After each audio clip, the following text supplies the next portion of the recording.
Right, so this is the very first thing that I want to cover regarding the test one review. So elements, compounds, and mixtures. Make sure you know the difference between the three. So for example, elements are defined as the simplest building blocks of matter, and they can't be broken down further by any chemical or physical means.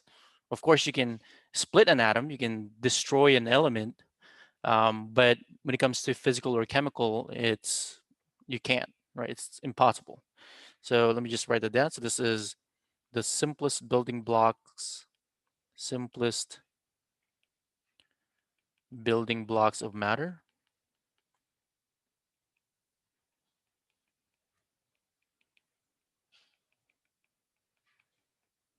That can't be broken down further.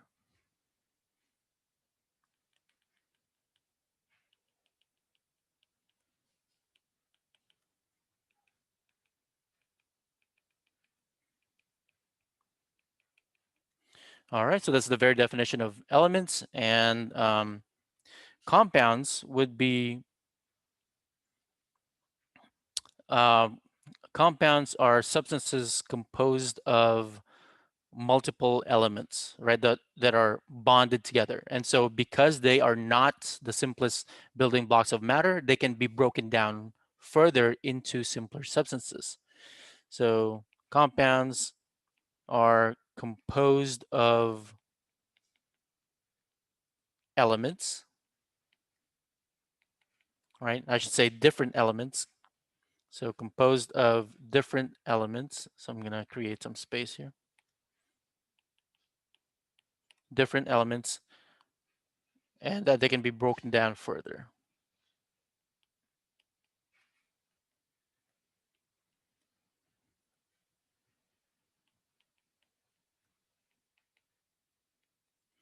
Broken down into simpler substances. And those simpler substances, of course, are the elements.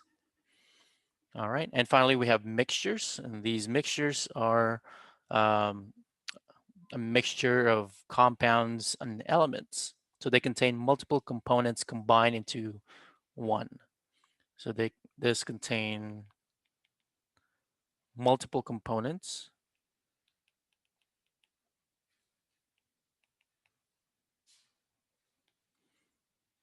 combined into one.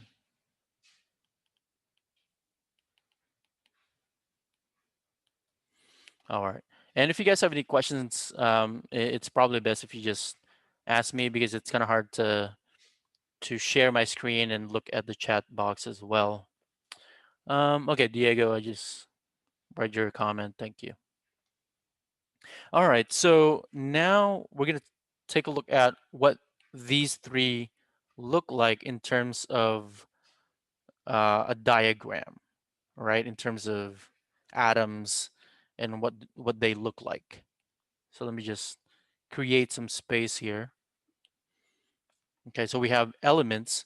So one thing that I probably didn't mention last time is that elements, there's several different types. You can have what they call um, molecular elements as well. Okay, so you can have um, single atom elements. So you can have a single atom element,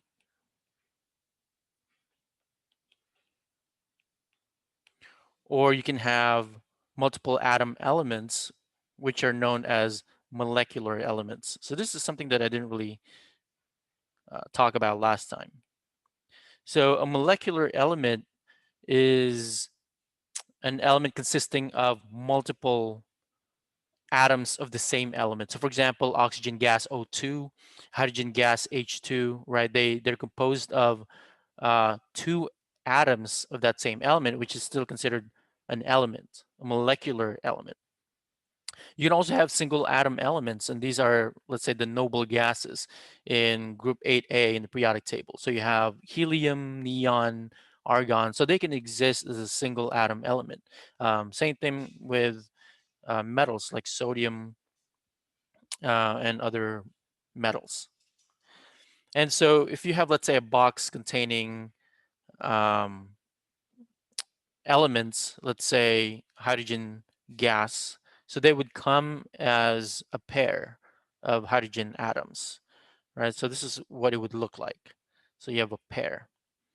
So oxygen gas, hydrogen gas, fluorine gas, nitrogen gas, they contain two atoms, and that would be considered an element. Okay. And for compounds, now you have multiple different elements. So let's say we have another box here, and we have two different atoms. Okay, one is shaded dark here, and the other one is light. And so now you can tell that there are two different atoms or two different elements. And so because there are two different elements, it would be considered a compound.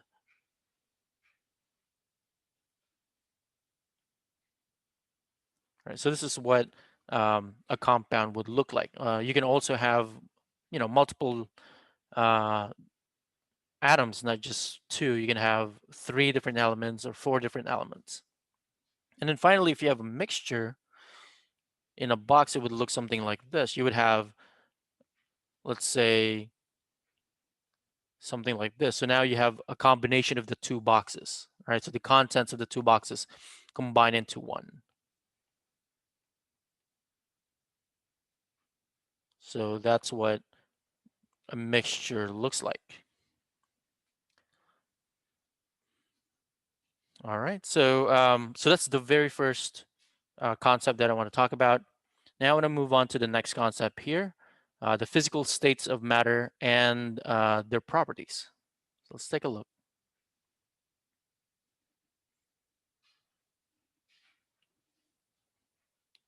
And if you have any questions as I'm going over this, feel free to ask.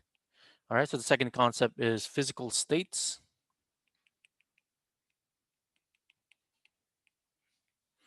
So this is pretty straightforward. We have physical states of matter and their properties.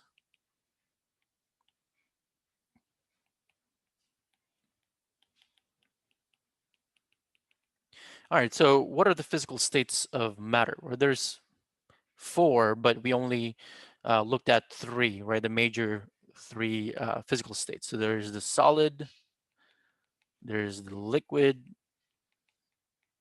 and of course, there's the gas state. Okay, so there's three major physical states of matter. And the physical properties that I was talking about are the shape, volume, compressibility. So these are the things that we talked about last time. So compressibility, their mobility, are they moving around or are they fixed in position? And then um, packing. How are the atoms packed together, right? So in terms of shape, for solids, they have a fixed shape. So solids have a fixed shape. And so that means that if you have a solid and you put it in a container, it's not going to take the shape of the container because solid has its own fixed shape. Um, on the other hand, liquids and gases, they will take the shape of their container. So they have a variable shape, right? It's dependent upon the container itself. So these two are variable. They have variable shape. Volume, on the other hand, for solid, it's also fixed. All right, assuming that the temperature is constant, it's not changing. Okay, so there are some um, conditions here. Temperature has to be constant. Um, Same thing with the liquid, right? It has a fixed volume. But for gases, it would be variable, right? It will take the volume of the container because gases are compressible and expandable. So if you if you put, let's say, helium gas in a 1 liter container, then that helium gas has a 1 liter volume. But if you transfer that to a 10 liter container, then the gas now has a 10 liter volume. It will take the volume of the container. Compressibility, solid, not so much. So this is insignificant, right? So that's insignificant. Um, insignificant. Liquid, same thing, insignificant. It doesn't really compress much. Gases, on the other hand, is very significant. All right. In terms of mobility, solids, they're fixed in position. Liquids, they can flow slightly, right? And then gases, they can move pretty fast because, again, that's also related to temperature. But so mobility, they are fixed in position.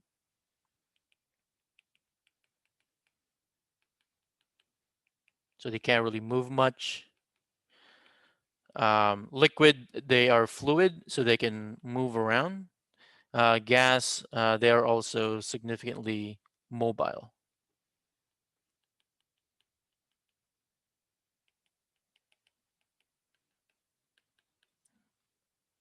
All right. So again, for liquid, the molecules can move past each other. But for gases, they are significantly far apart and they can move around freely. Okay, so they can move around freely. Packing, on the other hand, for solids, they're very close packed. They are closely packed. For liquids, they are slightly packed.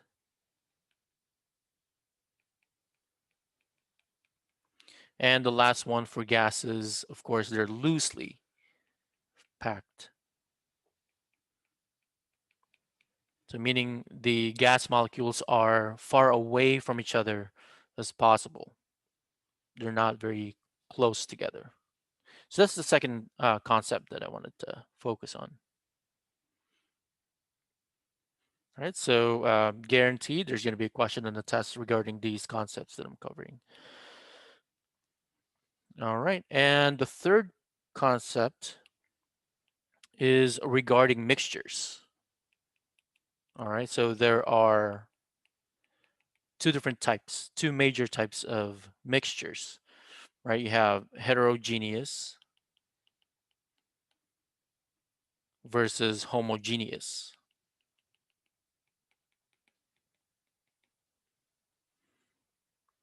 All right, so these are things that you've learned in chapter 1. Heterogeneous mixtures, they contain multiple components that are distinguishable from each other. You can tell them apart, right? So heterogeneous, they contain multiple components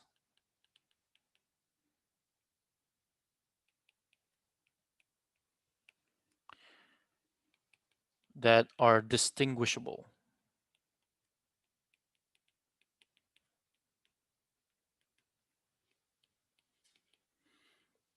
from one another.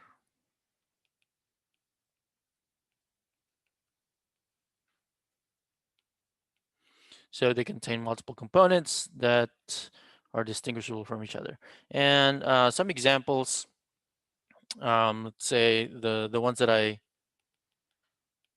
gave in class, let's see, we have trail mix, right?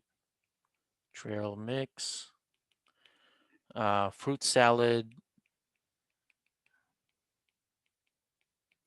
right? Ball pit. Let's see.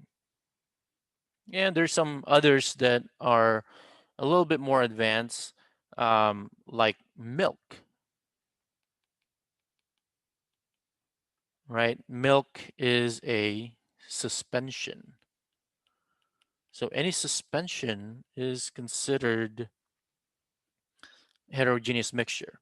So if you have a suspension or an emulsion like lotion, so this is a little bit more advanced example, emulsion like lotion.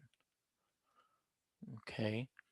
Um, so those are just a few examples. And homogeneous, it's probably a little bit easier to tell. They contain multiple components as well. Contain Contains multiple components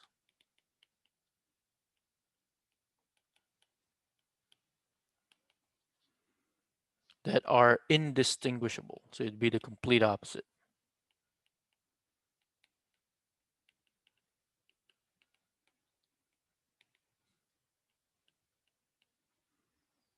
So you can't tell them apart. So they are blended uniformly throughout the solution. Okay, and there's a lot of different examples.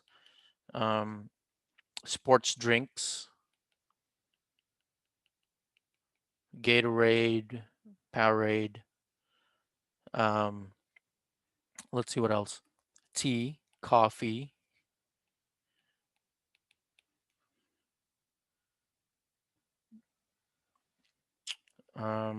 Let's see. Coffee, tea, sports drinks, metal alloys. Okay, so it doesn't have to be just liquids. You can also have them in um, solids and gases like air,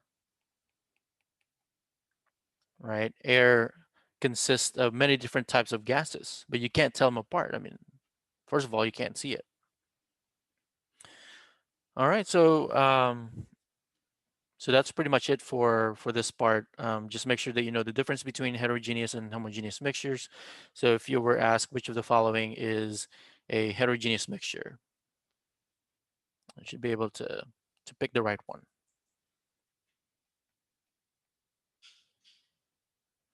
All right. The fourth concept is related to energy and work. So make sure you know the difference between these two, energy versus work. So by definition, energy is the capacity to do work.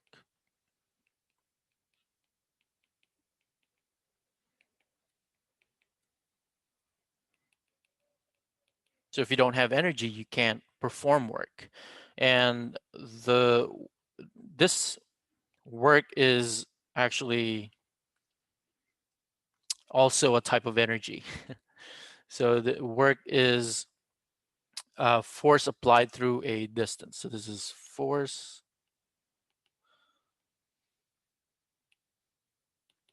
applied through a distance. And in physics and chemistry, this is something that you can quantify via an equation. And depending on the type of work that's discussed, you have different equations. So, for example, this is force applied through a distance, but it's not always the definition of work. You can also have work in terms of gases. So it's the pressure times the difference in volume. So, but the one that we covered in class is this definition: the force applied through a distance. All right, and related to energy would be the types of energy, and that's concept number 5. So, what are the different types of energy? And of course, there's a lot of different types of energy that we covered. Let me just create some space here real quick.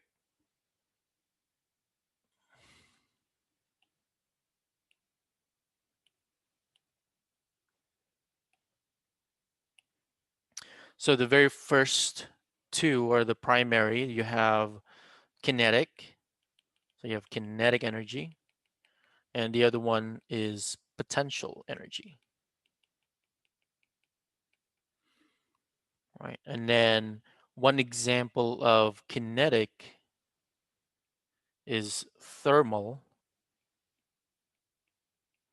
energy. And one example of potential energy is chemical energy. All right, so kinetic is the energy of motion, so energy of motion. and potential is the stored type of energy, stored energy, or so energy of position or composition. So that's the other definition. So energy of position or composition. So that's the easiest way to remember it. So when it says energy of position, it's talking about um, an object that's at a specific height above the ground, right? Or it could also be an object that's already on the ground. And so that one is pretty stable. So its potential energy is pretty close to zero. Okay, so that would be energy of position. Energy of composition would be chemical type, right? It's the stored energy. Uh, if something is composed of, let's say, macromolecules like carbs, how much energy is stored in those carbs, right? Because when you or calories, when you burn calories, that's converted into energy. So thermal then the is related to heat and temperature. So this is related to heat and temperature. So the higher the temperature, the higher the thermal energy, right? I mean, it's the same for kinetic energy. The higher the temperature, the higher the kinetic energy. Chemical is, like I said, it's a subtype of potential energy, which is the stored energy. Stored energy in chemicals or substances. In chemicals or substances.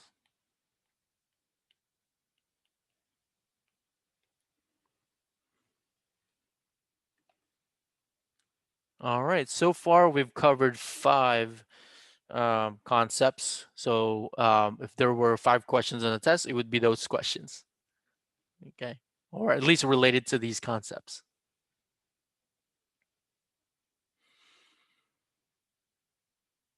All right, so I'm gonna keep moving. But one thing that I didn't get to include here is potential energy. So potential energy is related to stability. So that was in one of the worksheets that you completed. So potential energy is related to stability. So the higher the potential energy, the less stable the substance is or the chemical. Okay, again, the higher the potential energy, the less stable.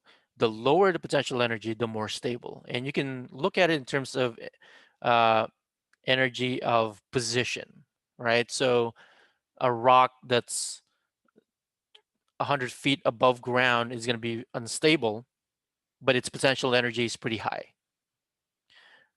Compared to a rock that's already on the ground, its potential energy is very low, but it's very stable, right? It's not shaking. So you can think of it that way if you can. All right.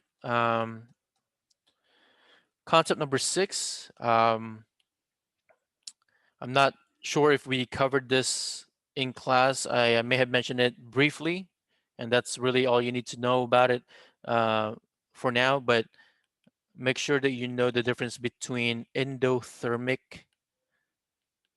reaction or process versus exothermic. I may have mentioned this briefly in class. Okay, so what is the difference between endothermic and exothermic processes? And how are they related to temperature? So endothermic means energy is coming into the system. So energy is coming in. Okay, and it could be any form of energy, but usually it's heat. Okay, heat energy is coming into a system like, let's say, a metal piece, right?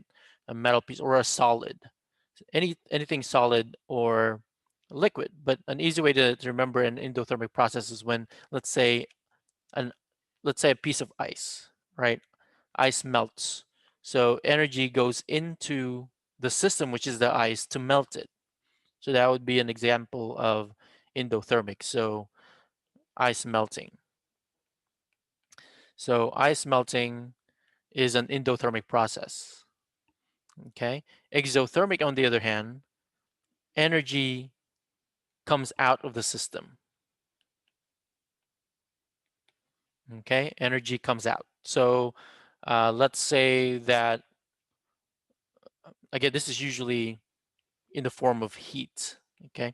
So let's say you have ice, or let's say you have liquid water and you try to freeze it, right? And so in order to freeze that water, you have to remove some of its heat, right? You have to remove the heat out of the system in order to cool it. And so in that case, freezing is an exothermic process. Okay, so freezing is an exothermic process.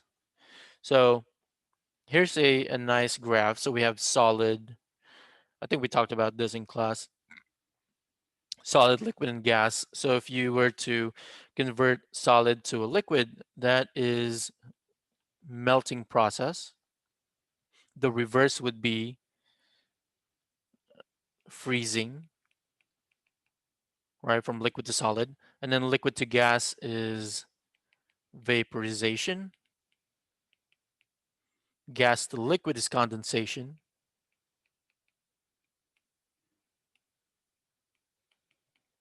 And then if you bypass liquid and you're turning from solid um, to a gas, that is called sublimation. And the opposite of sublimation would be from gas directly to a solid, and that is called deposition. All right, so how is this related to endothermic versus exothermic? Well, let me just create some space here real quick.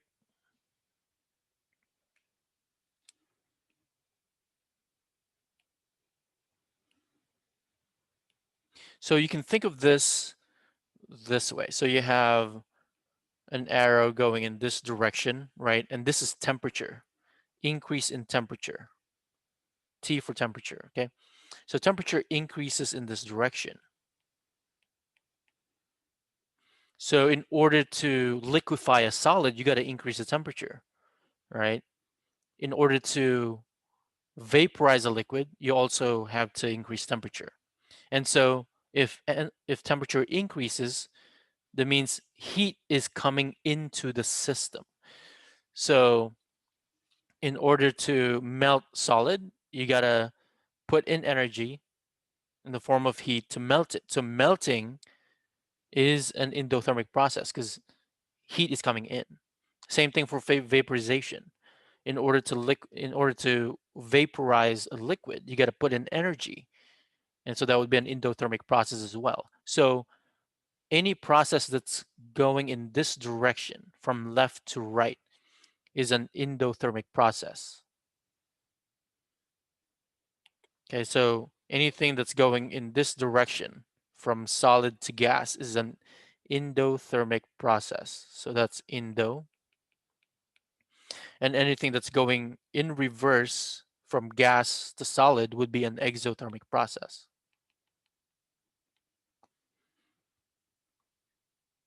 All right, so that means that melting, sublimation, and vaporization, these are all endothermic processes, right? Because they're going in this direction from left to right.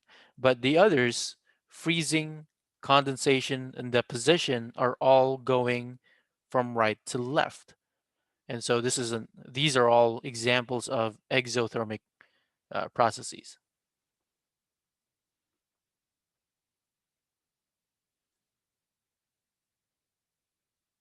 And just make sure that you know the difference between sublimation and deposition. So there might be one simple question regarding this. All right, I'm going to move on to the next topic here. The next concept is scientific method.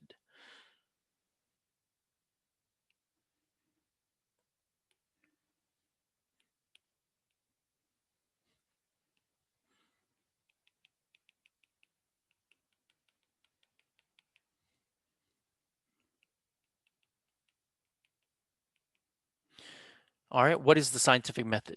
It's basically um, a guideline that scientists use to um, prove a claim, right? So you make an observation, you come up with a hypothesis, what you think just happened, and then you try to prove your hypothesis by performing experiments, right? And then based on your experiments, can you draw a conclusion from it? And then from there, maybe you can turn that hypothesis into a theory and so on and so forth. So that's basically what scientific method is. So you make an observation, right? So you make an observation, and observation can be qualitative or quantitative, right? So this can be qualitative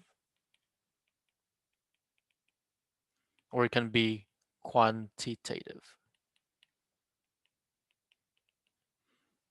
So a qualitative observation would be, oh, the sky is blue or your shirt is red, non-numerical type of observation.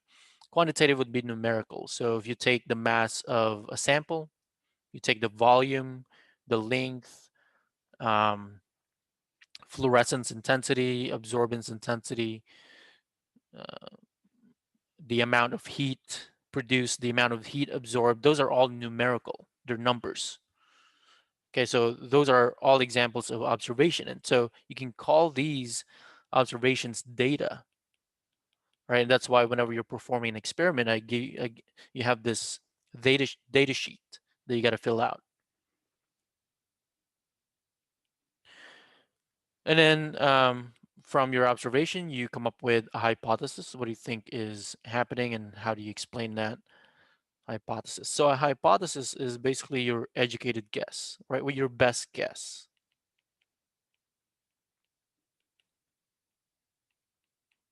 And one example that I gave in class was, what if you didn't know what gravity was? How can you explain falling objects?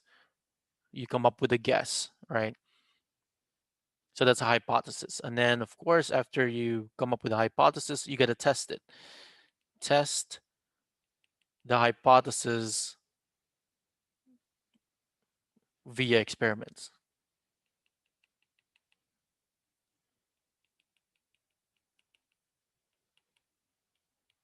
So these are just guidelines. And then you come up with a conclusion. So you draw a conclusion from your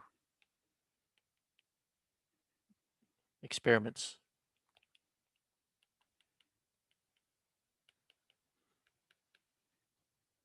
And then a hypothesis could become a theory. So it becomes a theory. So a theory now is a well accepted hypothesis, basically.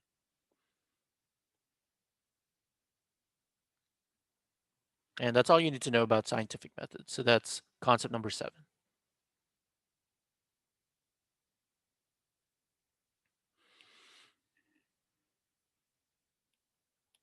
Concept number 8 is probably some of the most dreaded concept, significant figures, sig figs, and calculations.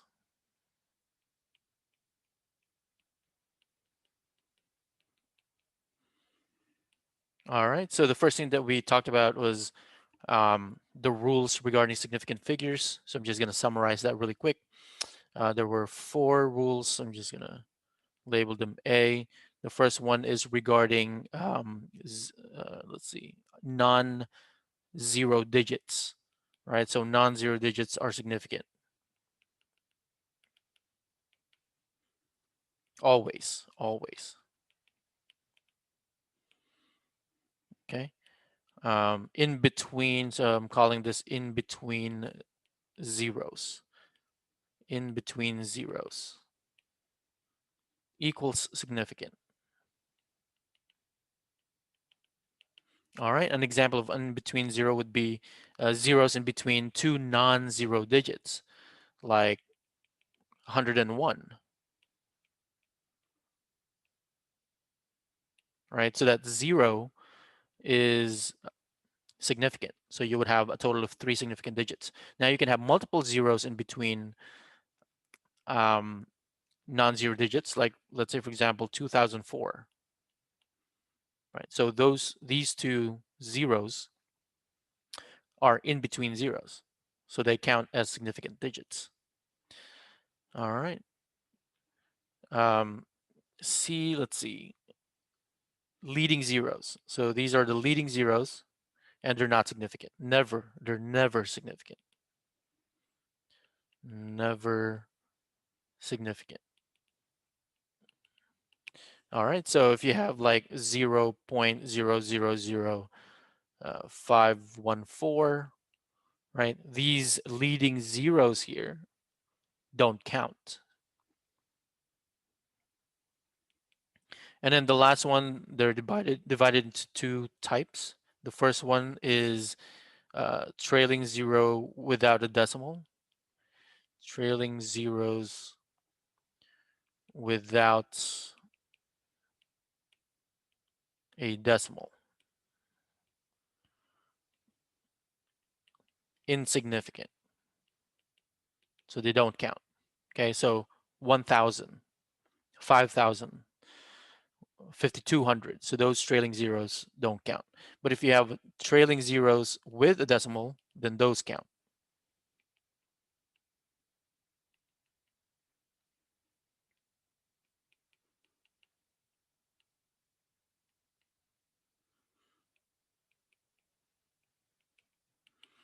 All right, so here are some examples.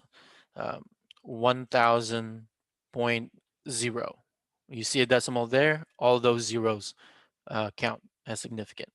But if you don't see one, like 1,000, then these three zeros here don't count. So you actually only have one sig fig here. So this one only has one sig fig, whereas this one has 1, 2, 3, 4, 5 sig figs.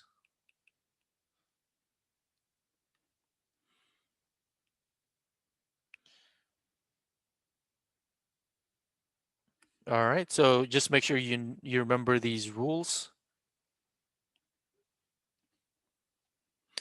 And then how do we apply them in calculations? Like, for example, multiplication and division. So with multiplication and division, it's a lot less complex than addition and subtraction.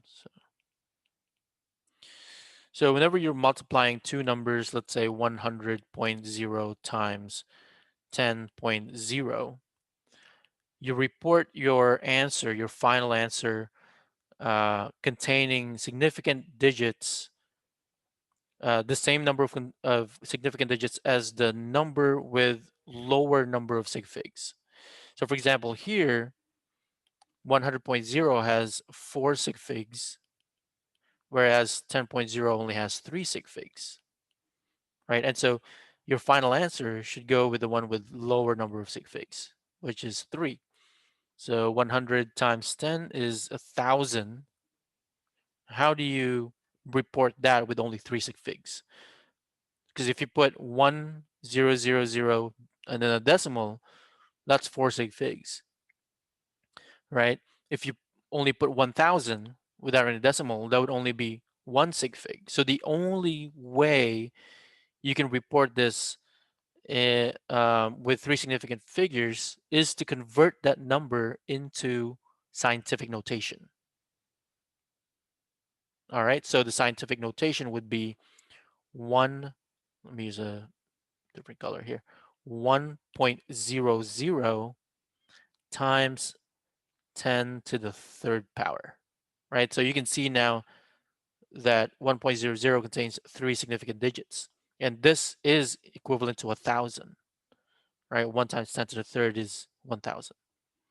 And it's the same for division. So if you're dividing 100 by 10 with the same number of sig figs here, right? 100 divided by 10, then you would report the answer to 3 sig figs. So that would be 10.0.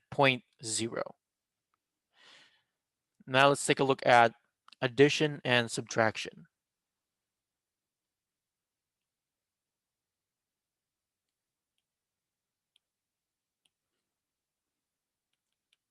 So addition and subtraction. All right. So with addition and subtraction, it's a little bit more tricky. So let's say we have 100.0 plus 10.000. So when you're adding them, you can use this method, this technique where you draw a line, right? So you're going to draw a line from right to left or draw an arrow until you hit that very first significant digit. So the first zero for the first number is significant. You're going to underline that. And then you'll do the same thing for the second number until you hit that first significant digit. This is also significant. And then now you're going to compare these two digits that were underlined, and you draw a vertical line in front of the digit that's farther to the left. So that would be this zero right here. So we're going to draw a line in front of it and then go ahead and do the math here. So this is 110.000. And so when you're reporting the number of sig figs, you would only treat the numbers or the digits on the left hand side of this vertical line to be significant. So you can underline the ones that are significant. We got 1, 2, 3, and 4. So the answer is 110.0.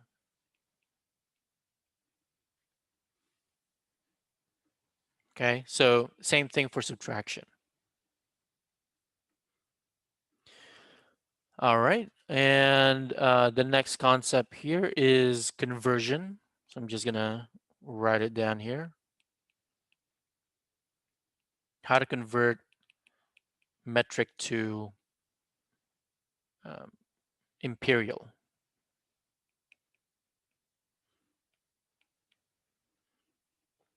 So from simple conversions to advanced.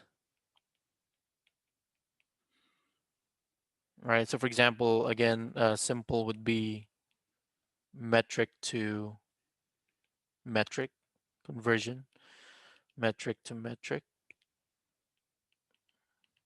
or metric to English system or imperial system, and vice versa. Whereas for advanced, when you have compound units, so if you remember compound units are those that contain multiple units, like grams per milliliter contains two different units. Miles per hour, that would be a compound unit. So, so simple to advanced, and that also includes converting temperatures, right? How do you convert from degrees Celsius to degrees Fahrenheit to kelvins? So an example of a advanced conversion would be, 100, let's say meters per second. Let's go with 100.0. Let's see.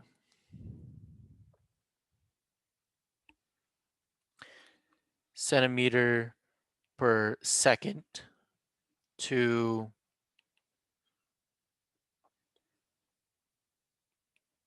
inches per day or per hour. Let's go with per hour.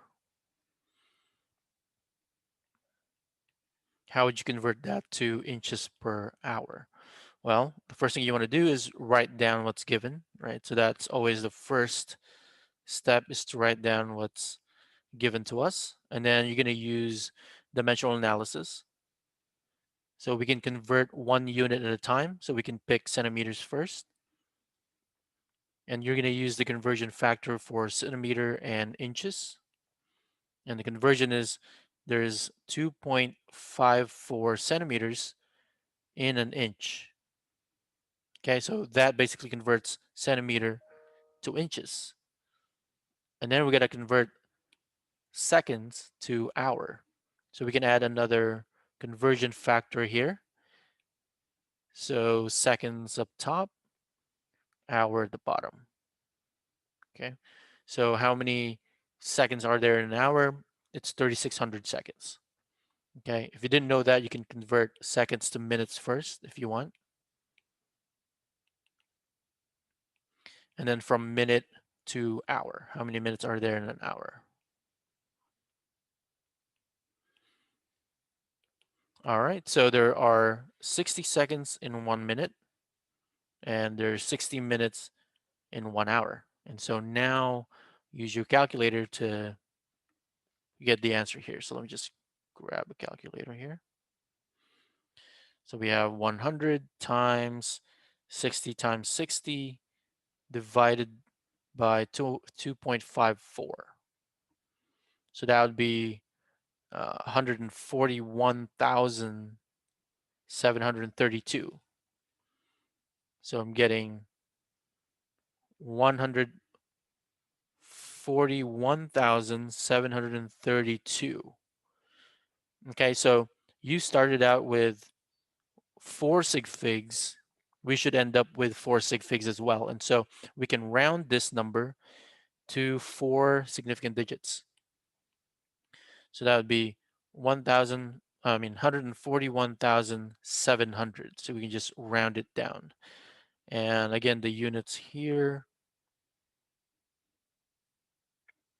are inches per hour. Inches per hour. So inches per hour.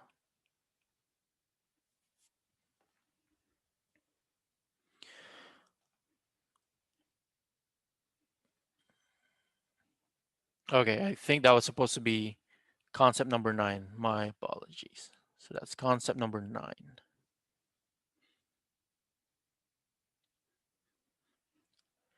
All right, I'm going to keep going. I think we're halfway there.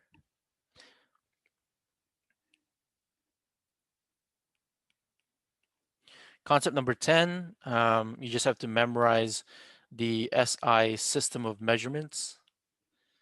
What are the SI system?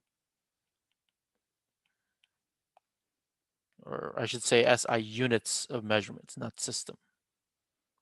SI units of measurements. So there's SI units for mass. There's SI units for volume, for time, length, and amount of substance.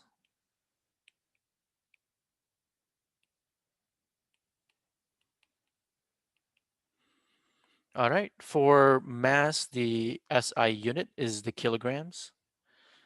For volume, it's the liter. Time is seconds. Length is the meter. And the amount of substance is the mole.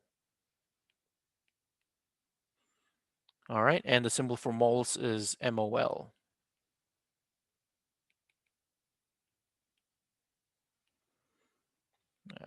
MOL. There we go. And again, this is the kilogram. There's a liter, second, and a meter. Should the kilogram just be gram for mass? For the SI, it's actually the kilogram. I know it's kind of weird. Oh, thank you. Yeah. But if we're talking about the base unit, it would be the gram. So for example, in the lecture, I showed you guys the main units whenever you're converting between metrics, between the metric units. The main unit or base unit is the gram.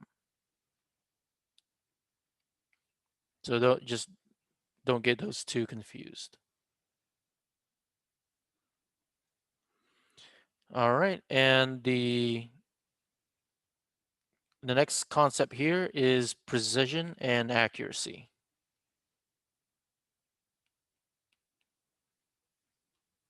So just make sure that you know the difference between these two, precision versus accuracy.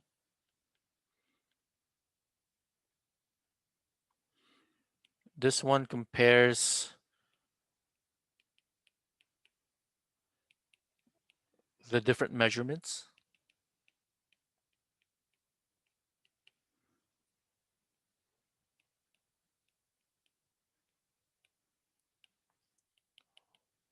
From one another. Okay. So for example, if you have 3 trials, right, you measured, let's say your weight, right, you stepped in a digital balance and comes out 150, and then you step off, you come, and then you check again and it says it's 151, and then the third one, it says 149, okay, versus something. Okay, so this is example 1. Example 2 would be, let's say, 150 the first time, and then it spits 140 the second time, and then the third time it was 125, right? And so the first one would be precise because the measurements are pretty close to one another. But for the second one, it would be imprecise because they're not very close to one another. Okay. Accuracy, on the other hand, compares the value with compares a measurement to a known value. So this compares a measurement to a known, I'm going to add the word true here, true value. Okay, so an example would be, let's say that your true weight, right? Your true weight is 160. Right, example here. So let's say that your true weight is 160. You weighed yourself and the digital balance says 150. Well, that would be inaccurate, right? So 150 would be inaccurate. And the closer you are to the true value, of course, um, the more accurate it is. So if you have, let's say, 155, that would be more accurate. And if it spits 160, then that would be the most accurate.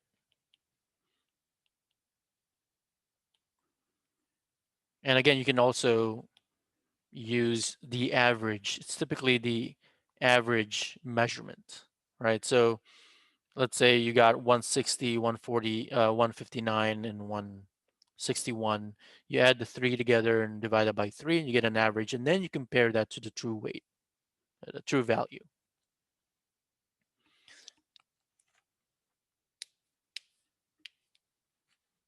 So you can have a precise measurement and also accurate measurement. You can have uh, inaccurate measurement, but precise measurements. So those are also possible. All right, and the next one here is concept number 12. That would be density. And you can calculate density using this equation. So mass divided by volume. And I might want to emphasize to watch out for units.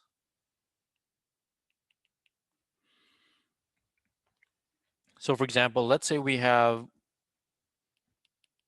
a metal and the mass of the metal was, let's say, 100 grams. And then the volume is also given. Let's say it was 10.0 milliliters.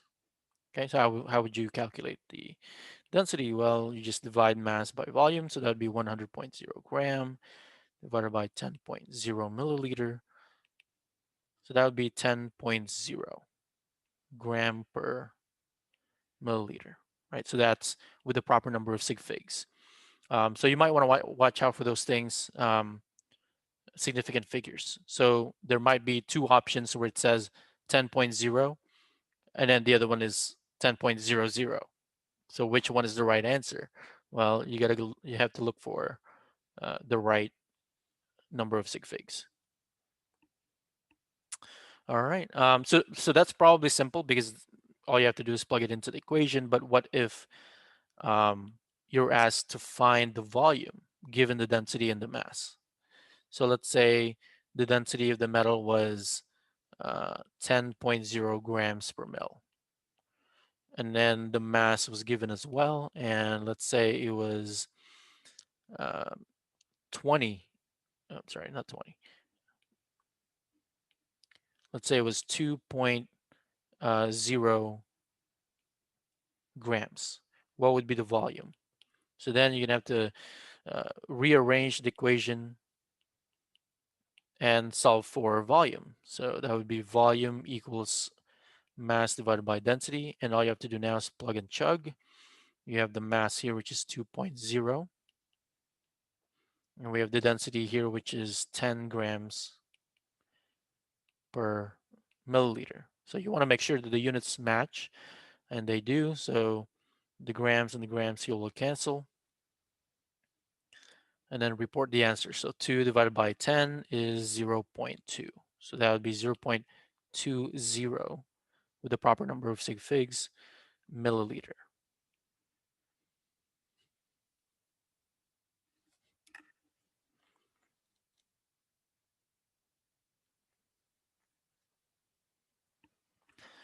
All right, moving on to the next concept here, number 13.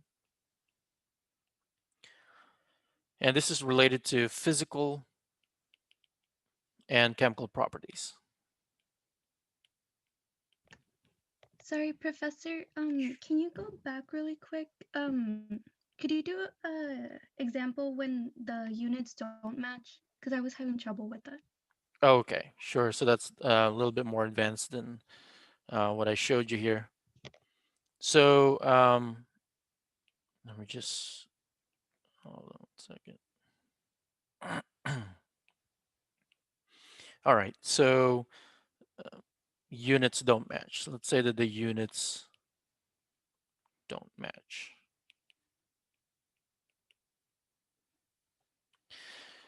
For density, right? So let's say we have,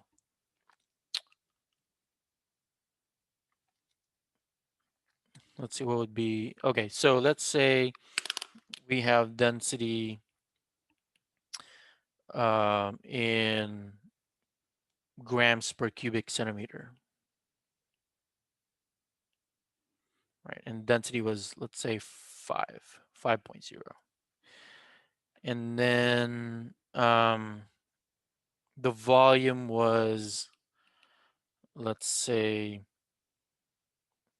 0.050 liters, right? How do you find the mass?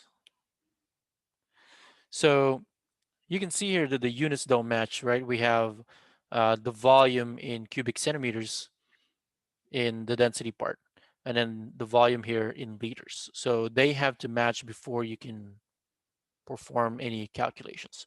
And so the easiest way to solve this is to convert liters into cubic centimeters. So you just have to know the equality, the equivalence, right? So you can use the formula sheet provided to you, which is in Blackboard, to determine how to convert cubic centimeters to liters and vice versa. So if you look at the conversion sheet, 1 cubic centimeter is equivalent to 1 milliliter, right? And of course, 1,000 milliliter equals 1 liter. Okay, so these are the equalities. So that means you can just convert this to milliliters first, and then from milliliters to cubic centimeters. Right, so how do we do that? Well, we can use dimensional analysis. If you can't do this the easy way, you can always use dimensional analysis. So conversion factor is right here. So 1 liter equals 1,000 milliliters. So that converts it to milliliters. But what we want is cubic centimeters. And so we're going to add another conversion factor here, converting milliliters to cubic centimeters. So 1 mil, so this is a 1-to-1 conversion. So milliliter will cancel with this milliliter. And then all you have to do now is multiply. So 0.050 times 1,000 and then divided by 1. So what you have is cubic centimeters. So that would be 1, 2, 3, 50 cubic centimeters. All right, and with the proper number of sig figs, you just want to underline these two to indicate that they're both significant digits. All right, so how do we calculate for mass? So density is mass over volume. So isolate mass by itself. So that would be mass equals density times volume. So now you can plug in the numbers. Density is 5.0 grams per cubic centimeters. And multiply that by 50 cubic centimeters. All right, so the final answer should contain two significant figures. So you can also see how the units cancel out. So this cubic centimeter will cancel with this cubic centimeters. And what you have is 250. So 250 grams. All right, and as you can see, 250 has two significant figures. Thank you. Mhm. All right, and so the next topic here, I think this is probably towards the end of chapter 2, regarding physical and chemical properties, as well as physical and chemical changes. So make sure you know the difference between these. So a physical property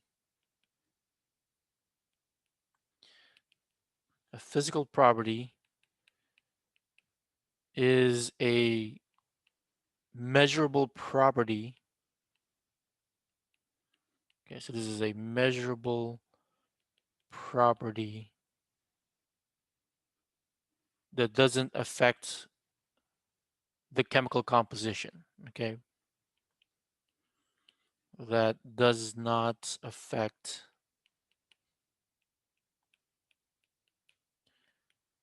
the substance chemical composition.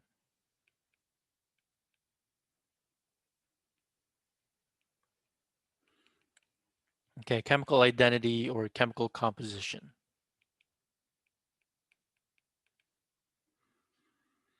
Okay, so chemical property would be the opposite. It's a measurable property, but affects the chemical composition.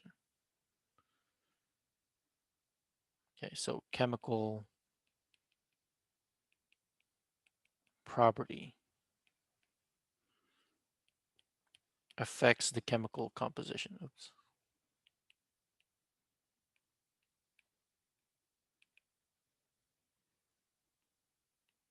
In other words, you're destroying the sample. So an example of a chemical property is flammability, right? So that would be the simplest example here.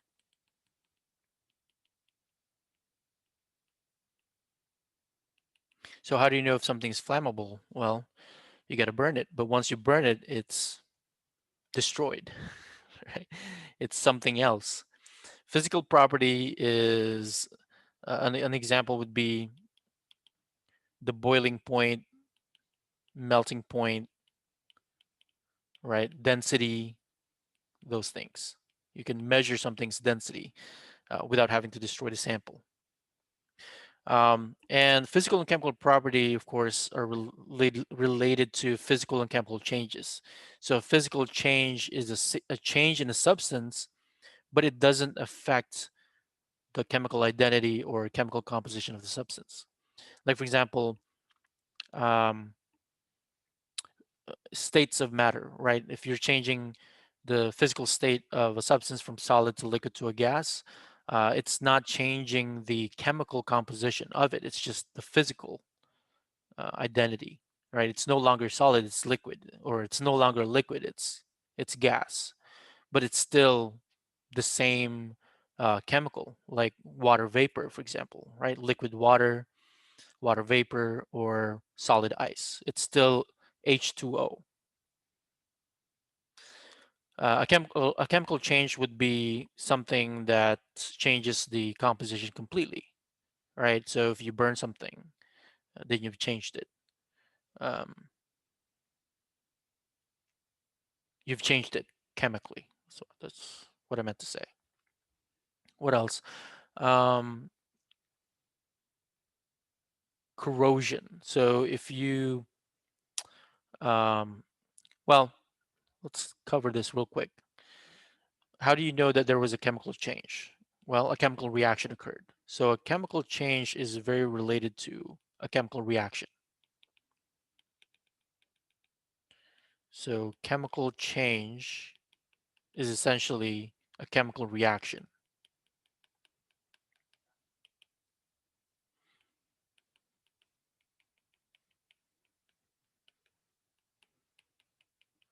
And if you remember, there are 4 evidences of a chemical reaction.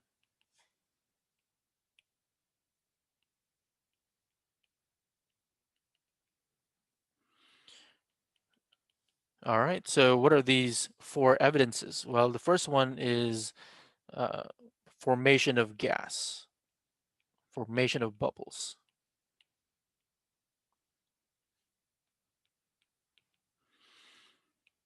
All right, the second one is permanent change in color, permanent color change.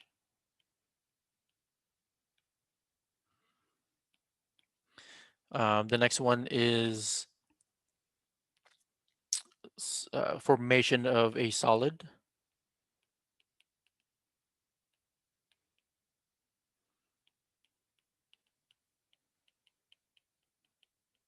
Precipitate.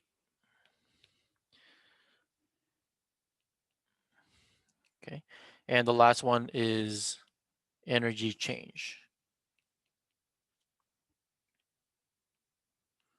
So if heat was released or absorbed, that would be a sign of energy change.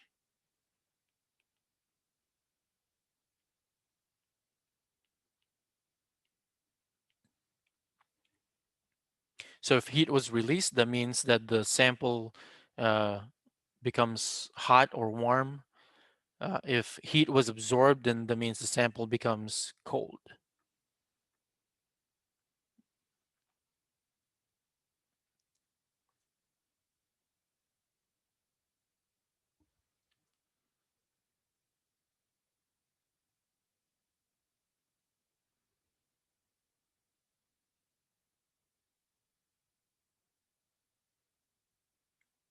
Okay, I think I said that in reverse. Let's see.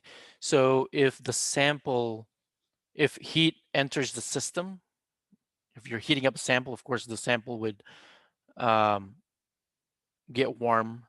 And if the sample releases heat in the exothermic process, then it gets warmer. I mean, it gets colder, I should say. All right, so that basically ends chapter 2. I know that we only have 10 minutes left, but I'm going to cover this in maybe 20 to 25 minutes. All right, maybe we can take a break. The lab today is going to be the chapter 3 worksheet, which is pretty straightforward. So that's something that you can finish pretty quickly. So let's cover one more and then maybe we can take a break.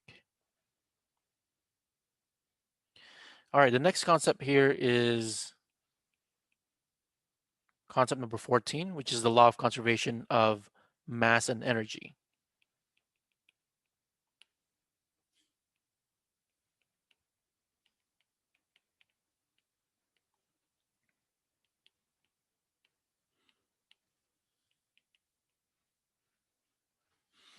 All right, so the law of conservation of mass basically says that mass and energy are conserved.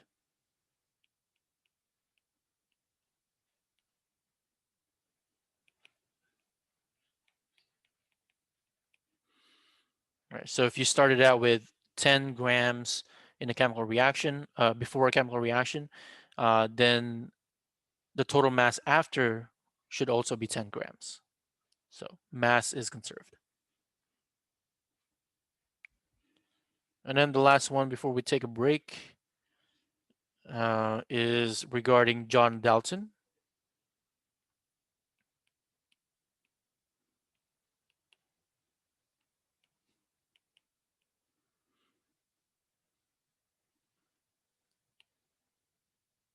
John Dalton, Democritus, Leucippus, the guys that came up with the atomic theory.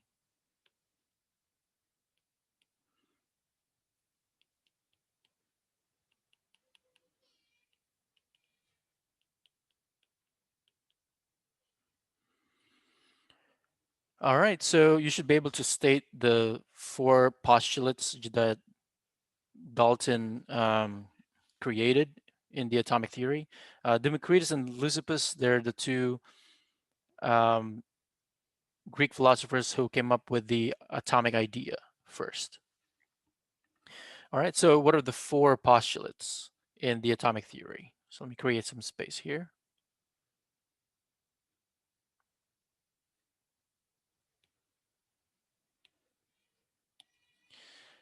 All right, so the first postulate basically states that matter is made of indestructible atoms. So matter is made of indestructible atoms.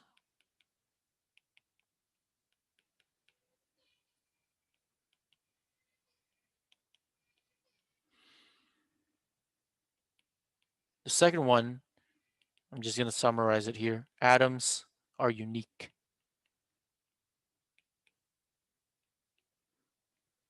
Atoms are unique. Third one, atoms combine to form compounds.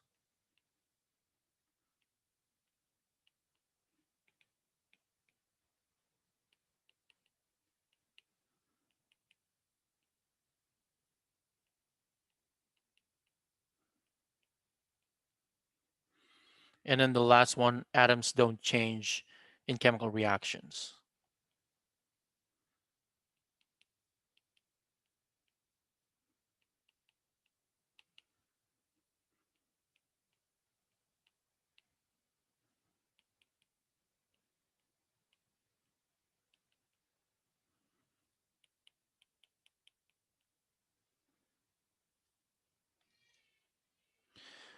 All right, so let's take a 5 to 7 minute break and let's come back at 10:05.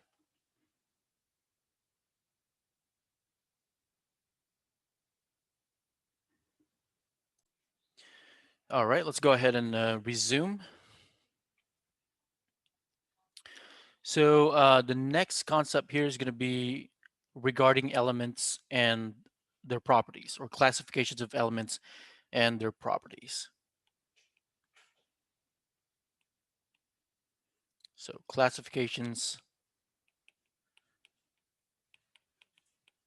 of elements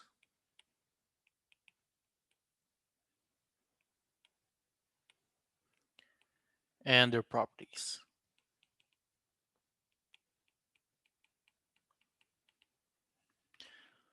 All right, so for example, we have metals versus nonmetals versus semi-metals. And make sure that you know where they are in the periodic table as well. So metals, they tend to be shiny. So these are the properties, they're shiny. They tend to lose electrons. They, they're malleable and ductile. All right. Non-metals, of course, are the opposite. They're dull, right? They're not shiny. They tend to gain electrons. Tend to gain electrons. They're not malleable or ductile, so non-malleable, and they're actually brittle. An example is your pencil lead, right? Your pencil lead is made up of carbon atoms, non-metal, and they easily break. Semi-metals, on the other hand, they have mixed properties.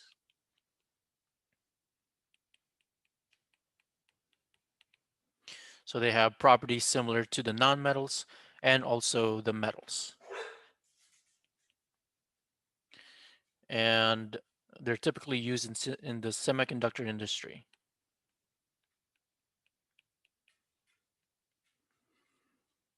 All right, so that's all you really need to remember regarding the classifications of elements and their properties. And then the next concept here, next topic is going to be regarding the periodic table itself. That's number 17, periodic table.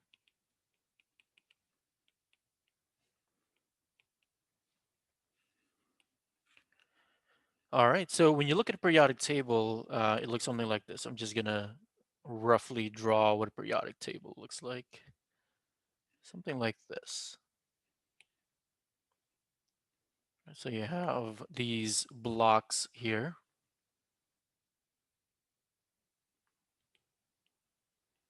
All right, you have different blocks, and then you even have the blocks here at the bottom.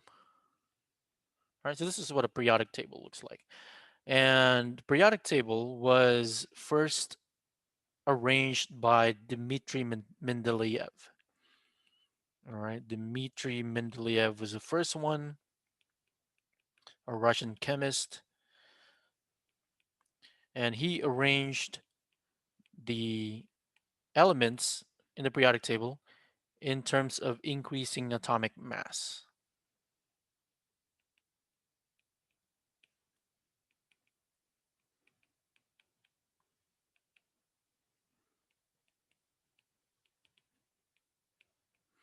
And then when he did that, he realized that there are some elements that haven't been discovered yet, and that he was able to predict the properties of those elements based on where they are in the periodic table.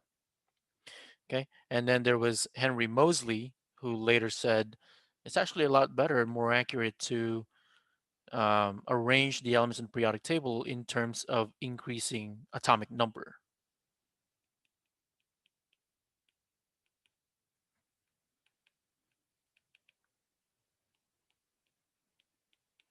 Right, so so that's basically what the modern periodic table is.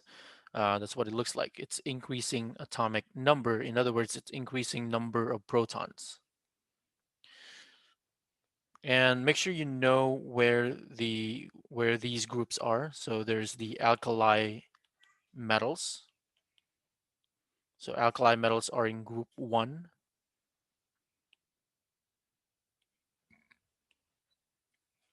So these are in group 1A.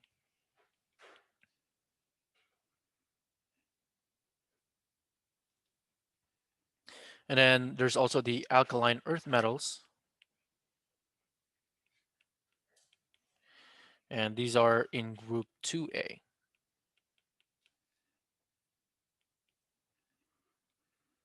And then transition metals.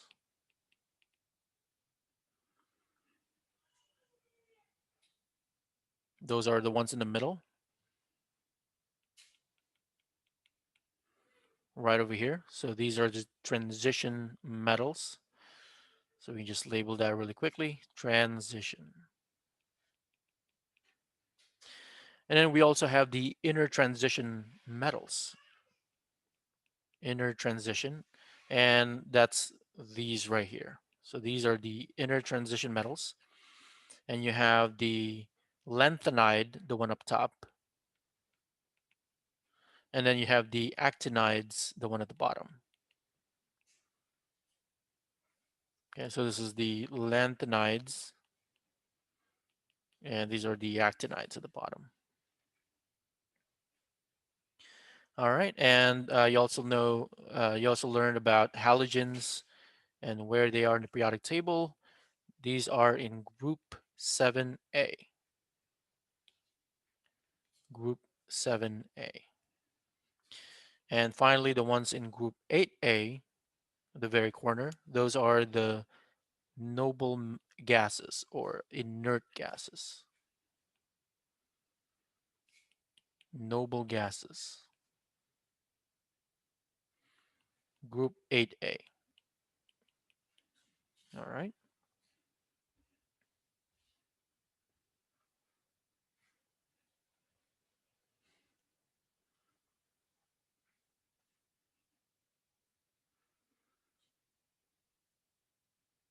The next concept is going to be regarding atomic number, mass number, and atomic mass.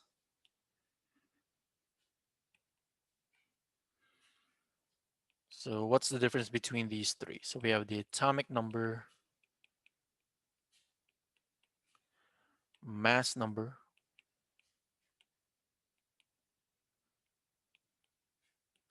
and atomic mass.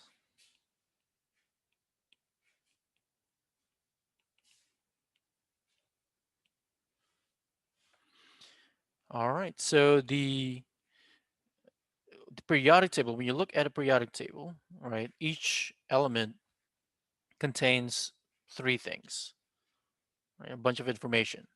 There's the atomic number, there's the mass or atomic mass, and then there's also the symbol of the element. Let's say hydrogen here.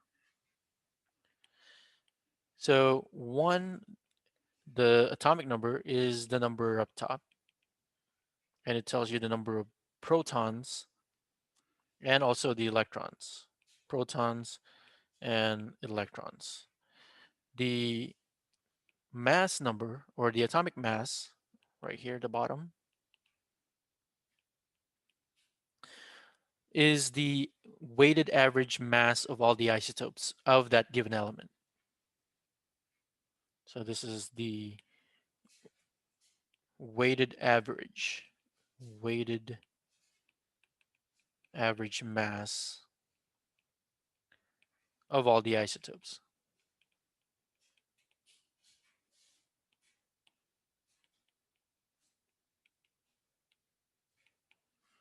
And it's measured in atomic mass unit, AMU. And atomic or the mass number is different from the atomic mass, but they're related. So mass number right here, this is defined as the mass of the isotopes. Okay, so this is the mass of the isotopes. Okay, and it tells you the number of neutrons plus the number of protons. Okay, so by definition, an isotope is an atom of an element that has different number of neutrons.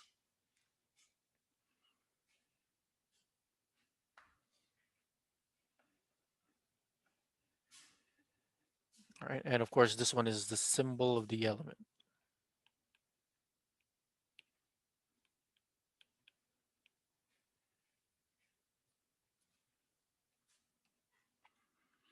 All right, so let's talk a little bit more about isotopes, which is the next concept here. Number 19, concept number 19.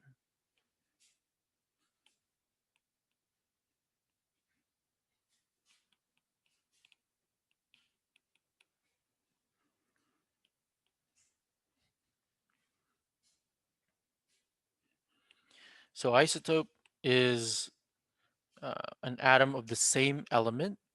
So it's an atom of the same element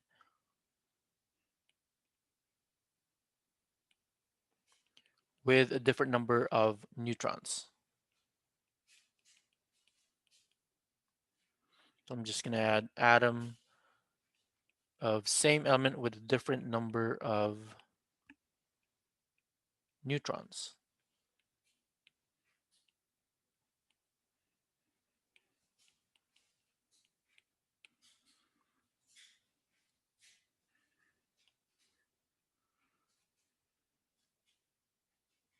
And there are two ways to write the isotopes, two most common notations.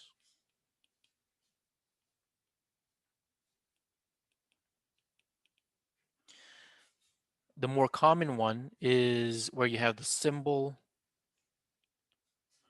and then you have the mass number up top, and then the atomic number at the bottom. Right, so this right here is the mass number, and then this one at the bottom is the atomic number.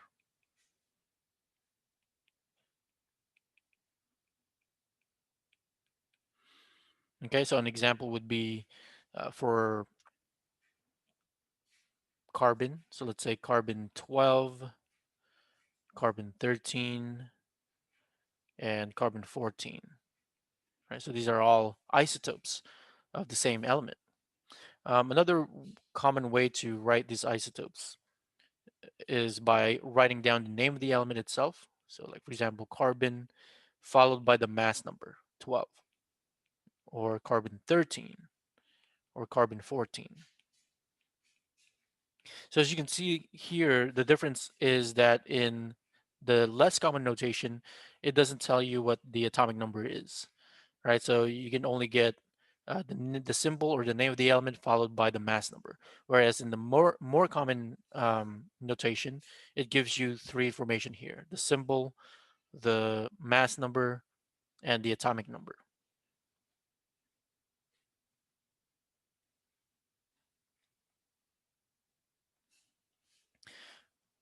All right, and related to this, make sure you know how to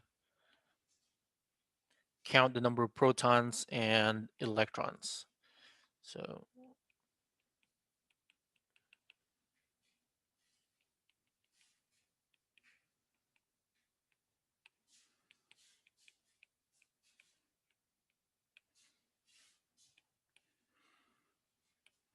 all right.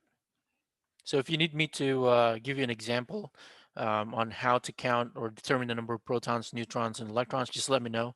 I think that's a little too basic, so I'm going to move on to the next one. But if you want me to give an example, let me know now.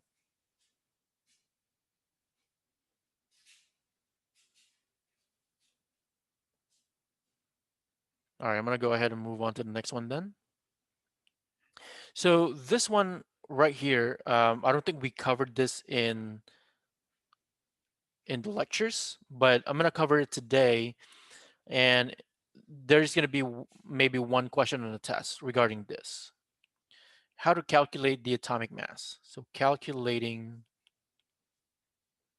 the atomic mass.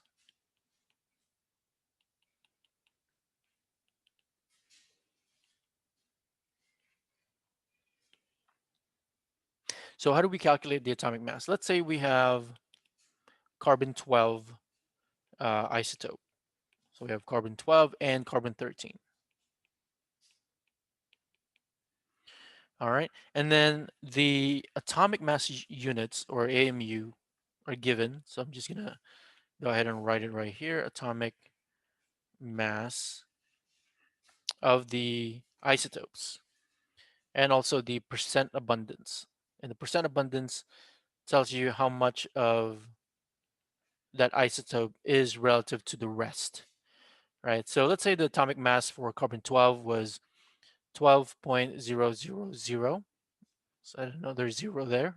And then for carbon 13, it's 13.0034. And then for the abundance, 98.93%. for carbon-12, and then 1.07% for carbon-13. Now, how do we calculate the atomic mass for the element carbon? So to calculate that, all you have to do is convert these percent abundances into decimals, right? So that would be, for this one, it would be 0.9893 in decimal form. And the second one would be 0.0107 in decimal form. So what we did is basically we divided the number by 100. So 98.93 divided by 100 is 0.9893. 1.07 divided by 100 is 0.0107. So that's how you convert from percent to decimal. And then now what you're going to do is you're going to multiply the atomic mass of the element by its percent abundance in decimal form. So that would be, let's say, 12.0000 times 0.9893. And then we'll do the same thing for the second one, 13.0034 times 0.0107. So let me grab a calculator real quick, and we get 11.8716 for the first one, and the second one it's 0.1391. So once you've calculated that, you're going to add the two numbers together.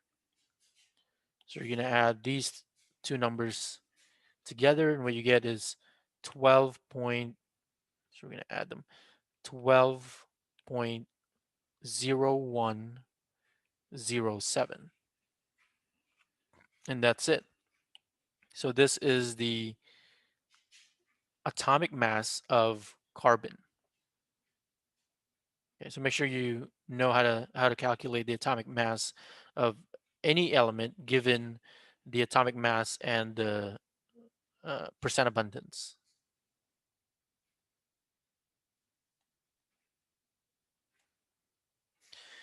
All right, and the last topic that I want to talk about is ions. So this is topic number 21, ions. So ions are basically charged atoms or charged elements.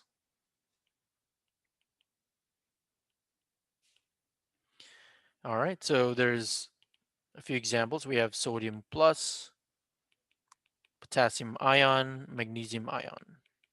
All right, we also have negatively charged ions, the chloride ion, bromide ion, and oxide ion. Okay, so there are two types. There are two types of ions. One is the cations, and the other one is anions. So the cations, they have a positive charge, whereas the anions have a negative charge.